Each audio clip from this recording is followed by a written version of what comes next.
Mwaramutse neza mwese muraho.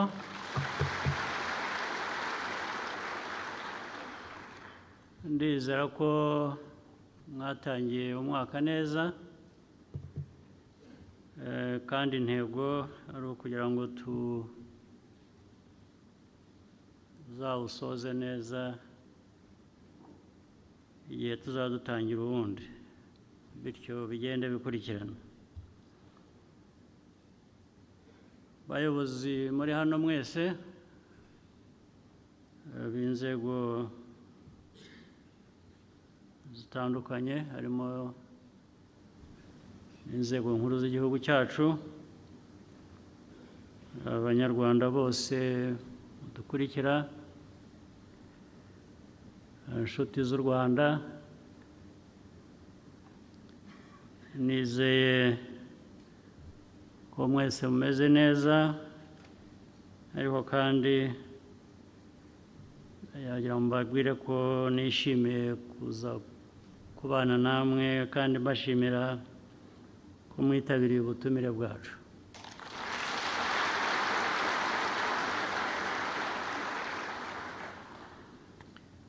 Nagira ngo ariko by'umwihariko nshimire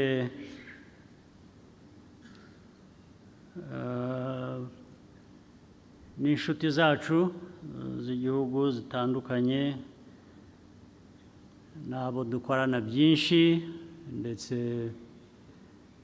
bivamo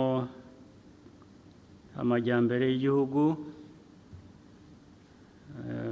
Ibyo ni ibihugu bitandukanye bifasha amajyambere yacu. Nagira ngo mbasuhuze, mbashimire kandi mbahe ikaze muri iki kiganiro.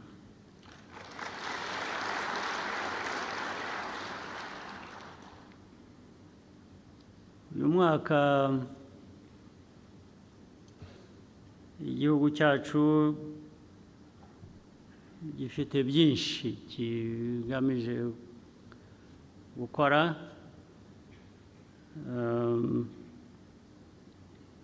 ndetse niba mwibuka, uyu ni umwaka, imyaka yihuta bibi, bibaye 30 tuvuye mu icuraburindi, abacu bishwe twabuze batagira ingano.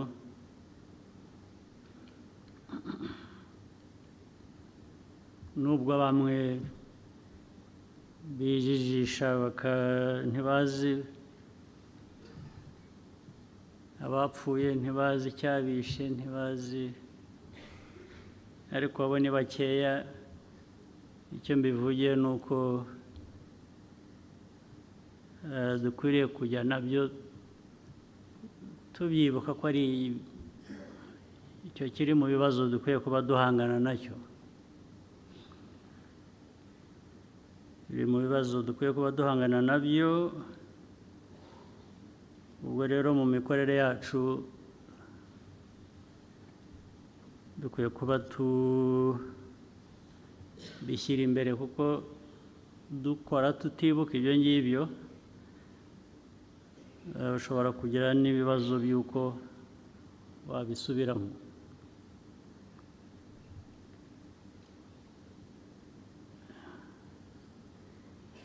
Imyaka 30 irimo ibintu bibiri. Irimo ibyo byago, ariko irimo n'igihugu guhinduka kikaba igihugu kindi dukwiye, kitari kijyanye n'ayo mateka nayo twibuka.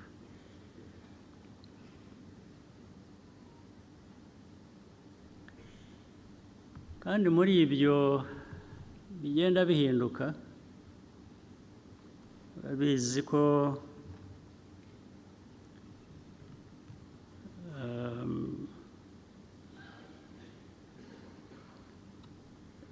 n'ubuzima bw'abantu n'imibereho n'imiterere y'igihugu, ibyo nshaka kuvuga bijyanye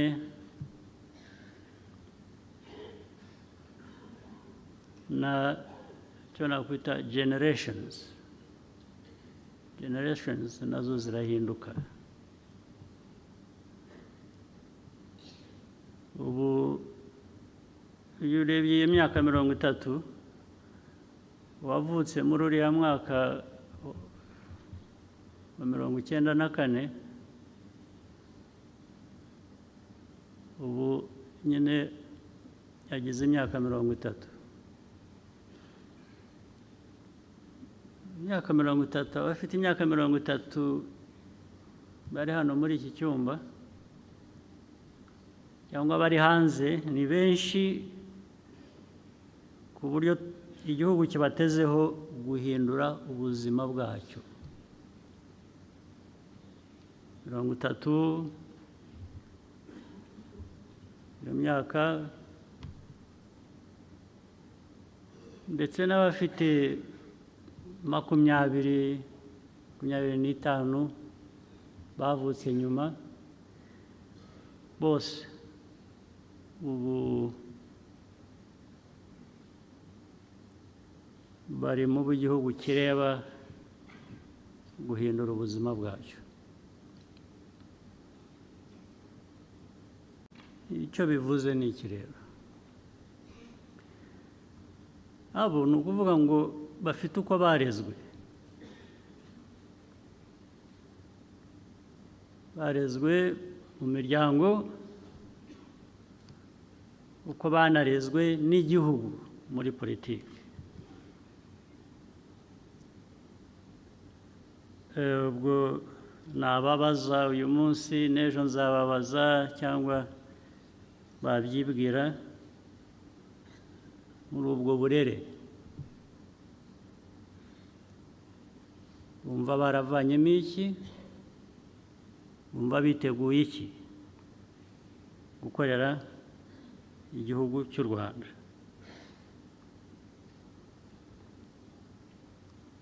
Byose rero biri kuri bo, imyifatire yabo, imyumvire y'inshingano bafite, no kumva ko igihugu ari bo kireba mu myaka yindi 30 iri imbere yacu. Bafite uruhare runini mu guhindura ubuzima bw'Abanyarwanda kurusha ndetse uko batwebwe babigenje. Bakwiye kubyumva batyo.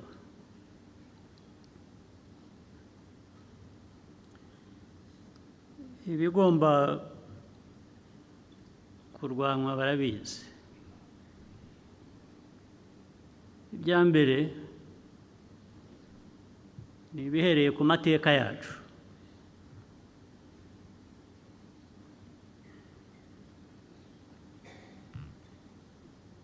Ibindi ni ibyo dusangira n'abandi hanze y'igihugu cyacu.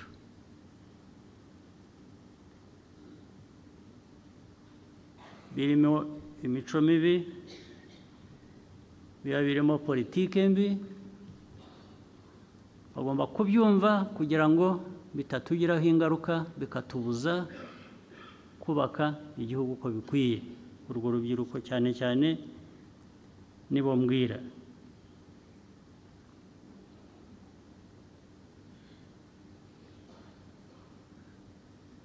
Mugomba kumva uburemere bw'inshingano zanyu nk'abanyagihugu, nk'abantu bakwiriye kuba abantu bazima, biyubaka, bakubaka imiryango yabo, bakubaka n'igihugu. Kugira ngo rero ibyo ubisohoze neza, icya mbere nta mpamvu n'imwe ikwiye kuba iriho to be apologetic about who you are.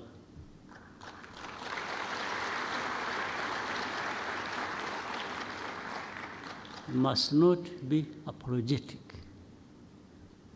You must stand out, you must come out. You must fight for what you want to be and what you want to have. Don't wait for anybody to come and give it to you as a gift, because there will be nobody who will do that. They will not show up at all, even when you badly need that. Ku Banyarwanda who has not learned this lesson, ninde utarize isomo muri ibi ngibi, ko urwanira uharanira kuba uwo ushaka kuba cyangwa uwo uri we, nta wundi ukwiye kuba abiguha, ntawe uhari. Nibyo mwirirwa biriya bindi bibashuka ni nk'ikinya. Iyo baguteye kwa muganga, iyo baguteye ikinya ngo utababara, iyo gishize bigenda bite? Ugaruka aho wavuye, aho wari uri. Ibi bindi byose mujya mubona, mwumva mubamo, mwirirwa muri aho babarata, namwe muko muri ibitangaza, cyangwa mukiga imico yabo, bakababwira ngo ntabwo mufite values. Tugomba kubigisha values. Values? What are values?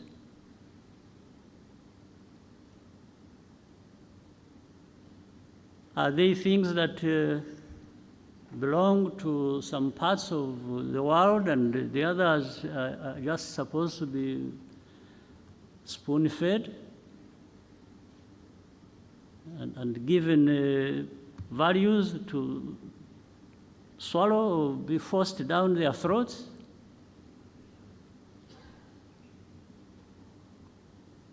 Do you really believe that?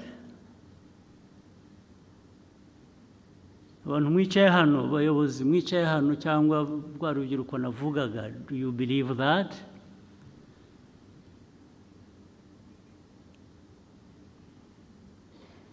That there is that God-given right to some people to be the ones to have values and others don't have, and then these ones will perpetually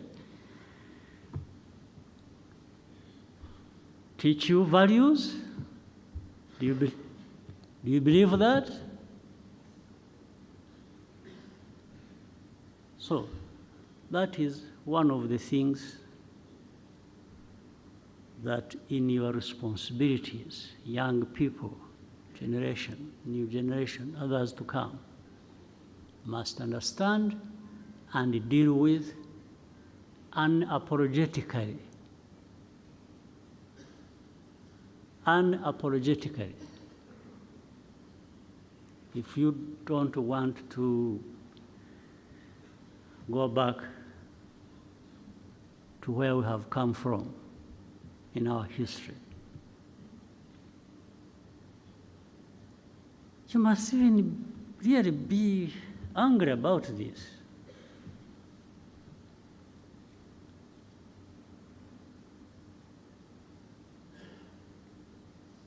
When it comes to this, well, let me not take too long on this, because after all, what I'm really saying, I can only speak to you and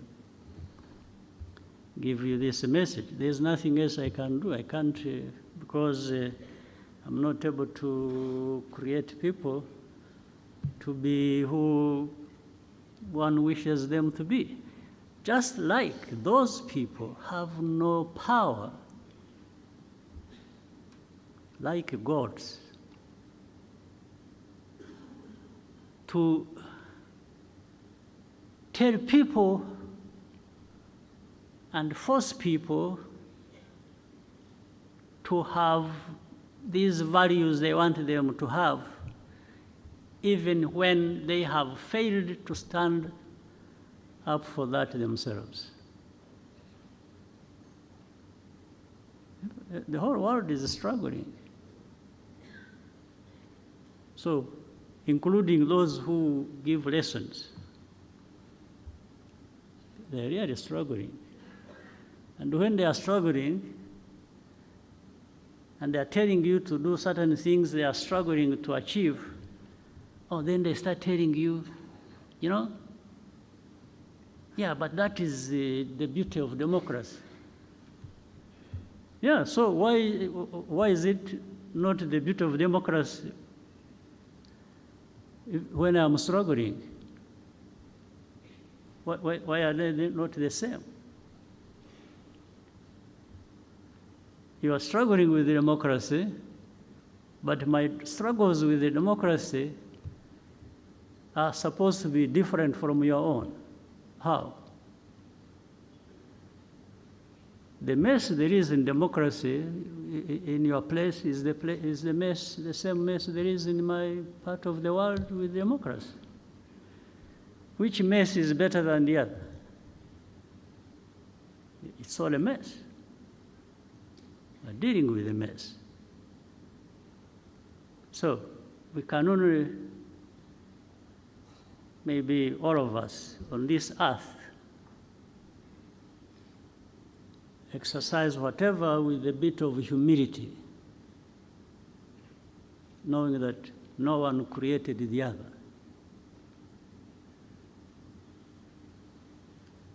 So I can only tell you this. You can't change much. But when it comes to my area of responsibility, then I think we can have a conversation. And if you want to fight, we can have a fight. So that's no problem.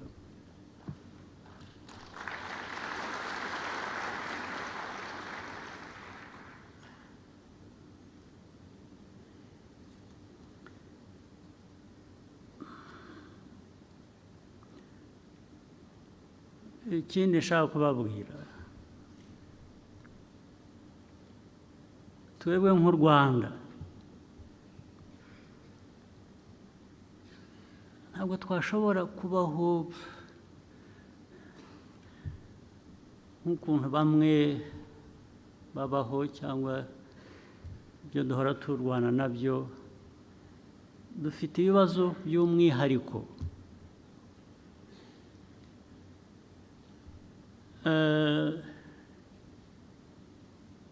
Turi agahugu gato, ubukungu bwacu ntitubufite uko twabwifuza, ni buto, ariko nta bantu baba bato.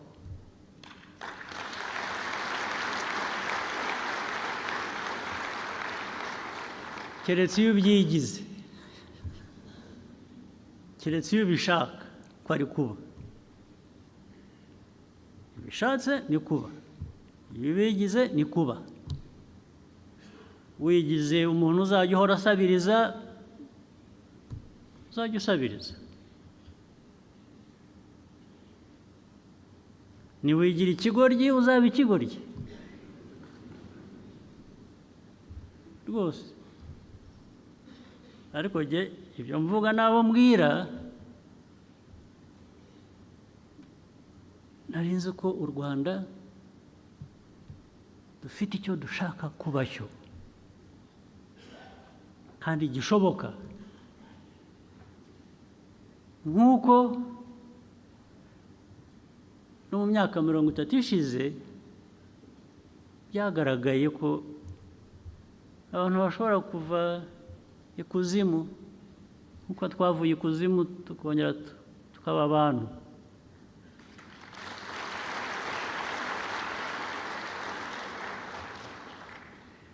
Kuva ikuzimu ukaba umuntu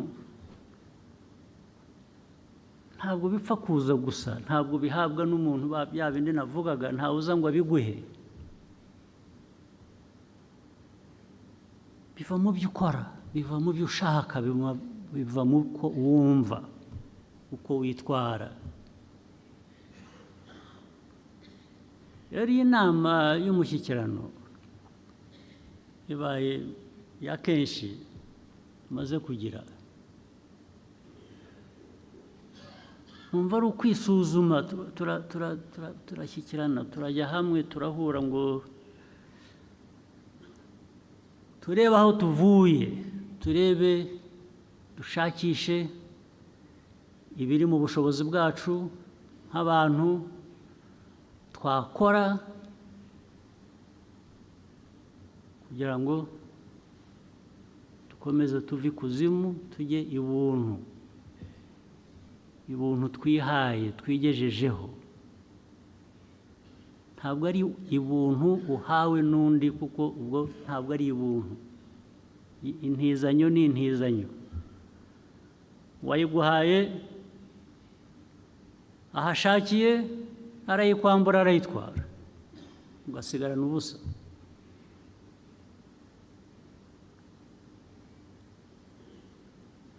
Wakwambitse, wagutije umwenda, yaje agatwara ibye, usigara wambaye ubusa.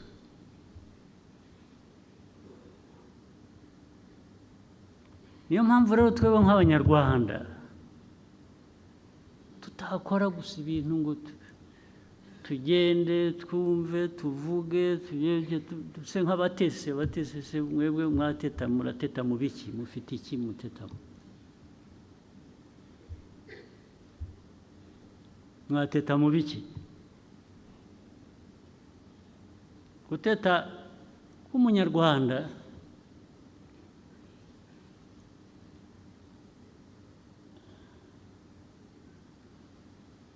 ni iki se? Ko ari nka bya bindi navugaga, n'ushatse kuba ikigoryi abacyo. Wateta mu biki?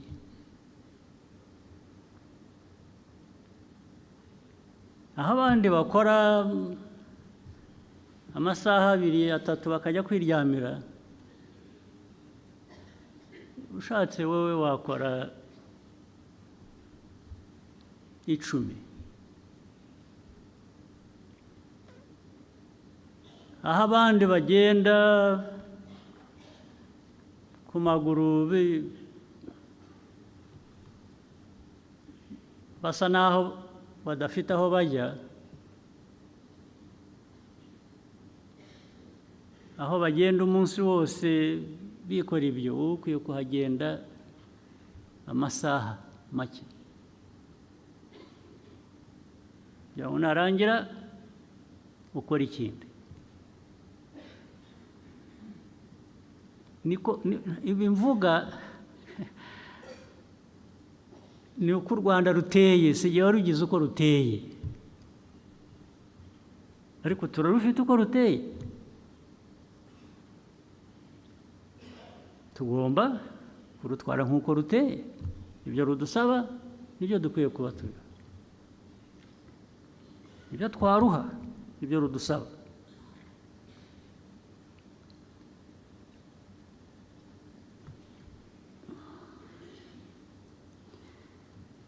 Byinshi mu ngamba, mu bibazo izo ngamba zikemura cyangwa zigamije gukemura biri buze kuvugwa na Minisitiri w'Intebe. Sindi bubitindemo, ngenda babwira ibyo nsanze mbabwira bya rusange, ntacyo ndi bubasigireyo. Ndababwira uko muri, uko mbyumva, uko muteye, hanyuma mwe muba uko mushatse kuba.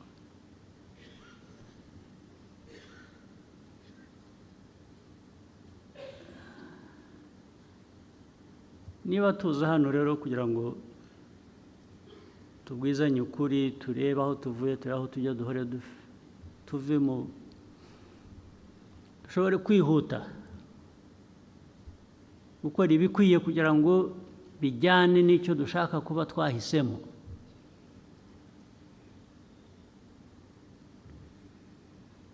umuntu ahora yisuzuma akavuga ati ariko icyo ntuzuza ni iki ngo ejo nzacyuzuze, icyo ntakora neza cyaba iki ngo niba uko nagitunganya, uko bikwiye kuba bimeze. Tuze rero gusuzuma, tureke kuvuga gusa ingamba n'imigambi dufite aho tujya, tuze kubwizanya ukuri. Bimwe bitubuza kwihuta kuba babandi dukwiriye kuba turi mu bikorwa no kubaka igihugu, tubisuzume bihoraho bitari ngombwa kandi bishobora kuvanwa mu nzira. Ibintu abakozi bakorera abanyarwanda ku nzego zose kugera no kuri twebwe twese ku nzego zo hejuru, ntabwo twahora dusubiramo amakosa buri munsi buri munsi buri munsi buri munsi. N'uwo mwavuganye ejo tukabona ko hari ibyo tutujuje twagomba gukora, kongera guhora ukongera hari ikindi nacyo, bikaba ari byo, ari bwo buryo, bikaba ariyo mikorere. Ntabwo ari byo, ntabwo ariko bikwiye kuba bimeze. Ubwo uba wibagiwe ya miterere y'igihugu cyacu n'ubushake dukwiye kuba dufite cyangwa dufite bwo kuba neza abo turi bo.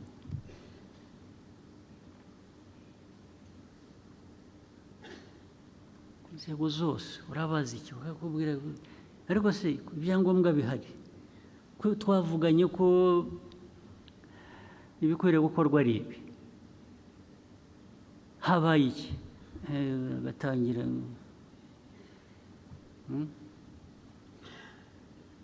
gashakisha impamvu, kandi impamvu ntibewe, impamvu ikaba undi, gatangira kuvuga ko hari undi, hariho n'uwo bahuye mu gitondo bakamutera umwaku. Nta uvuga ati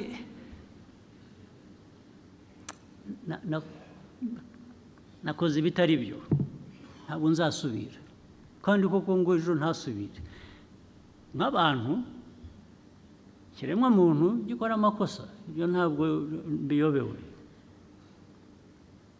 ariko nabyo turabizi. Iyo uhora ukora ikosa rimwe urisubiramo, hagomba kuba hari ikindi kibazo. Ntabwo bikiri ikosa ry'uko uri umuntu, byabaye ikindi. Ndetse bishobora no kuvamo ko ubikora ubigendereye, kubera ko wenda birimo inyungu, urabonamo inyungu ntoya, kuko ntabwo ari inyungu ziba zirambye.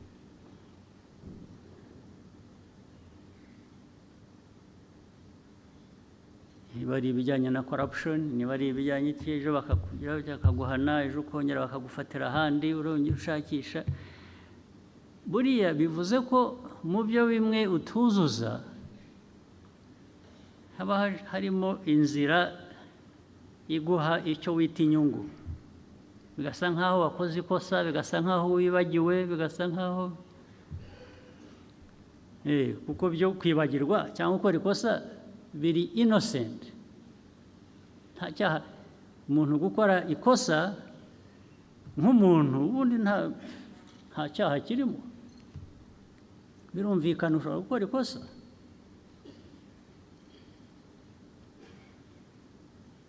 So bikaba ibyo rero abantu bakabivanga, ukica imirimo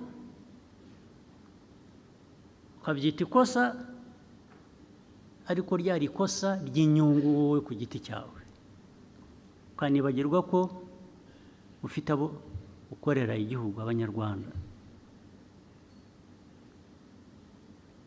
Ibyo nabyo bikwiye kugeraho bigarukira, ntabwo byahoraho ngo duhore dusabana imbabazi, dusobanura ibyo tujuje.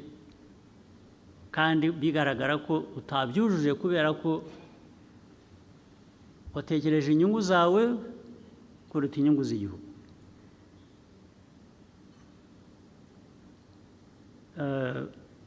Muri uyu mushyikirano rero mu byo tuganira, ubwo turaza kubona umwanya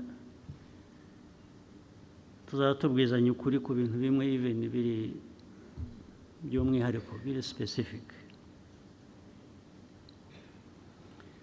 Ugomba gukorana ko n'inzego zigomba kuzanya, ni system yose igomba, ntabwo igihugu cyatera imbere abantu badakorana batuzuzanya. Ariko noneho no kugira inshingano yo gukora neza, yo kuzuza ibyo ukora ukabikora neza ukabinoza. Ntabwo niba uri umuntu ufite restaurant cyangwa ufite hoteli cyangwa ufite ahandi abantu babonera services, ntabwo hahoraho ibintu biraba bigira bityo bibi. Ibyariho imyaka 15 ishize nabyumva, abantu bari bagishakisha bubaka, ariko ubu ngubu mu mwaka ubaye wa 30, ariko abatanga serivisi mbi ntabwo aribo bafite ikibazo gusa, n'abazihabwa bamufite ikibazo. N'abahabwa services mbi mukazishyurira mukagenda rwose, ukajya mu restaurant kukugaburira ukagira food poisoning, ugataha ukajya mu hospital bakakuadmitinga rwose bagushyira ku drip, bwacya ugasubirayo.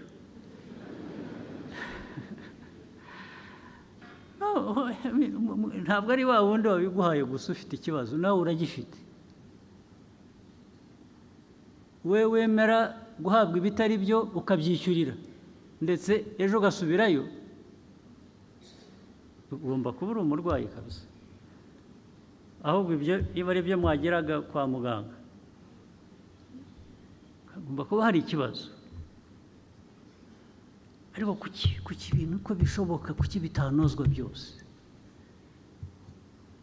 Hari utanga serivisi, kuki atatanga serivisi neza? Ikiba kibuze ni iki? Umutima gusa. Muri wowe ntabwo wahindura, ntabwo wahindura uko umeze, birakunanira. Kubera iki?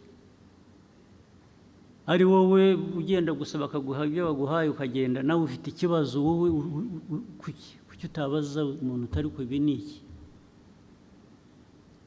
Dukorera iki ibintu bimeze bityo? Ndetse ukabivanamo urubanza. Kuki ibyo tuvuga bidushaka kuba icyo kitarimo cyangwa kitagaragara ko gikorwa? Ukubera iki? Kuki mwabyemera mukabana nabyo, mukicara nabyo ntihagire igihinduka? Ukubera iki? Ibyo rero ndizera ko nabyo kuko kandi nk'igihugu turakeneye byinshi, turashaka gukora byinshi, turashaka gukora ibintu bituma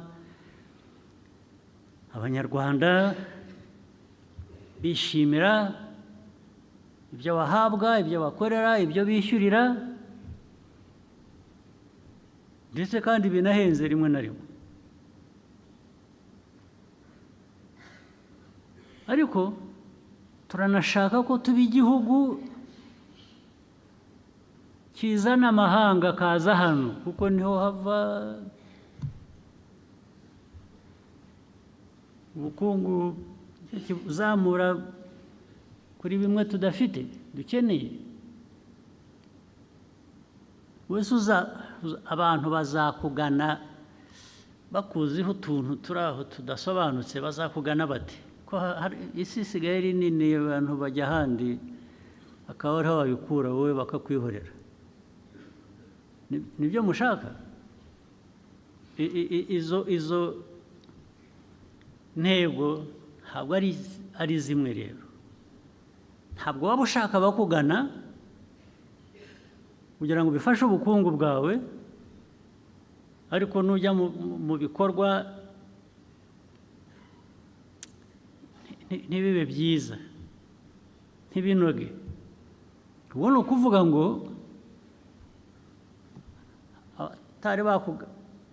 batarageraho kugana ntabwo bazaza.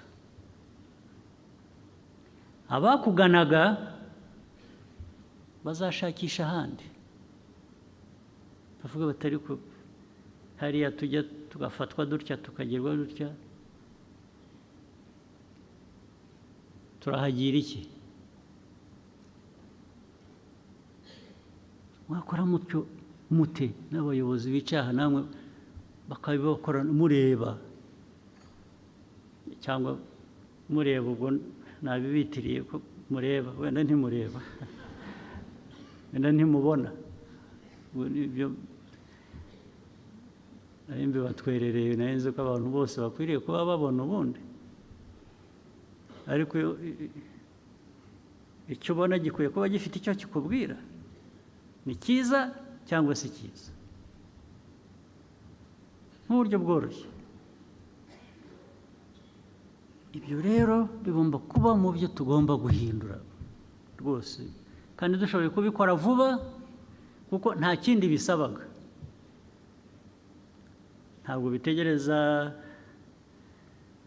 imfashanyo ziva mu bacuti bacu bimwe baduha imfashanyo, nta aid bikeneye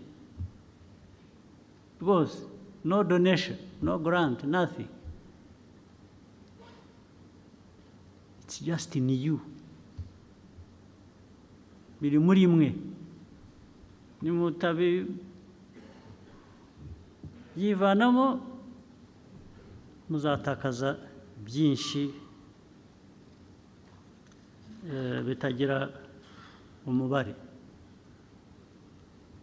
Kandi iyo byagiye, iyo wagiye ukipfusha ubusa ukigira utyo bikagenda, kubigarura bizakugora.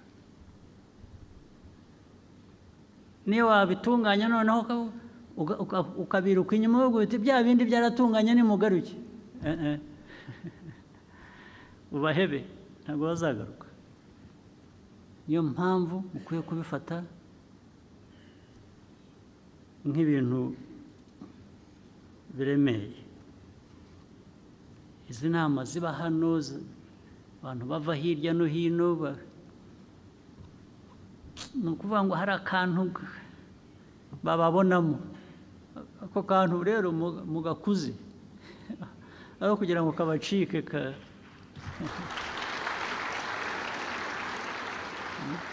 katabacika, hatangiye kugaragara akantu nimudashyiramo imbaraga ngo niba kara urumuri rutoya rugira rutya rugeraho rungana kuriya, murareba ariya atari uko ryatse, kakaguma gahunyeza, bihunyeza mubiveho, mugaragaze. Nibe bya bindi nanavugaga bihera kuba unapologetic of being who you are, of doing what is right, and